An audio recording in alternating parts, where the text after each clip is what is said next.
tahun 90 itu mau dibedol desa Sumber Kelampok ini. Kami hampir digusur. Kami mengadu ke Jakarta pada waktu itu. Saya berjuang untuk mendapatkan status hak tanah yang kami tempati maupun yang sebagai lahan pertanian. Itu dari 1990 kami sudah mulai berjuang. Dan pahit manisnya, lebih banyak pahitnya berjuang. Kami sudah bertahun-tahun ingin memiliki sertifikat supaya kami tidak was-was kapan kami digusur.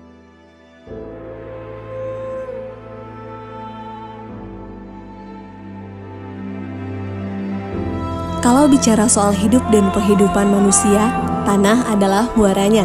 Karena tanah adalah sumber penghidupan. Merebut tanah artinya sama dengan merebut kehidupan. Sebagai sumber agraria yang paling penting, tanah merupakan sumber produksi yang sangat dibutuhkan. Bukan hanya karena memiliki nilai ekonomis tinggi, akan tetapi juga memiliki nilai filosofis, politik, sosial, dan budaya. Tak heran jika tanah menjadi harta istimewa yang tidak henti-hentinya memicu berbagai masalah sosial yang kompleks dan rumit. Meningkatnya kebutuhan manusia akan tanah, sementara tanah itu bersifat tetap membawa dampak pada meningkatnya jumlah sengketa atau konflik agraria yang terjadi di Indonesia. Salah satunya yang terjadi di Desa Sumber Kelampok, Kabupaten Buleleng, Provinsi Bali. Singkat ceritanya, 1967 Desa Sumber Kelampok ini menjadi desa definitif. Dan pada saat itu pemilihan perbekal yang pertama itu namanya Bapak Almarhum Wiro Suntono yang terpilih. Nah, di sanalah Desa Sumber Kelampok diakui dengan adanya infrastruktur seperti sekolah, Impres yang pertama 1967 atau SD satunya, terus yang kedua 1976 di Impres SD 2 Sumber Kelampok begitu. Nah, dengan perjuangan yang cukup lama begitu terkait dengan adanya PT yang mengupayakan pada saat itu sekitar tahun 70. Nah, warga kami dijanjikan akan diberikan tanah oleh pemerintah, akan tetapi justru yang didatangkan PT Margarana dan Dharmajati.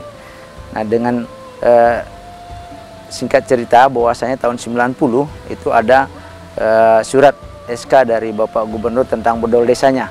Nah, itu kami akhirnya dengan tokoh masyarakat sampai ke Jakarta memperjuangkan harapannya biar ada kepastian. Nah, dari Jakarta kami mendapatkan sebuah rekomendasi terkait dengan bahwasanya Sumber Kelampok sudah menjadi desa definitif 1967. Nah, terkait dengan hal itu makanya tahun 1990 kami mengawali untuk menguasai kembali tanah tersebut oleh masyarakat.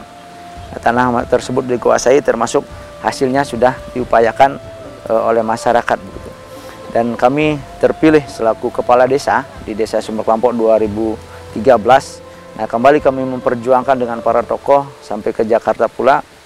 Dan akhirnya tahun 2019 kemarin kita sampai ada kesepakatan bersama dengan pemerintah Provinsi Bali. Akhirnya sekarang sudah menerima sertifikat hak milik tepatnya tahun 2021. Dan tahun ini pemerintah juga sudah melakukan kegiatan tentang program akses reforma agrarianya tentang pemberdayaan di desa kami. Nah, ini sudah berjalan cukup baik. Setelah 61 tahun hidup dalam ketidakpastian, akhirnya masyarakat Desa Sumber Kelampok menerima sertifikat tanah hasil redistribusi dari program reforma agraria. Konflik agraria yang terjadi di Desa Sumber Kelampok pun akhirnya tuntas. Pemerintah telah menyerahkan 1.613 sertifikat hasil redistribusi tanah kepada masyarakat Desa Sumber Kelampok. Peran reforma agraria yang saat ini sedang gencar dilakukan oleh pemerintah nyatanya bukan hanya sekedar bagi-bagi tanah saja, tapi lebih dari itu. Di dalamnya ada pemberian kepastian hukum hak atas tanah yang dimiliki oleh masyarakat serta program pemberdayaan masyarakat, seperti pemberian akses permodalan, pasar, dan keterampilan yang melibatkan lintas sektor. Hal inilah yang menjadikan penguasaan dan penggunaan tanah yang dimiliki masyarakat menjadi produktif dan berkeadilan untuk peningkatan kesejahteraan.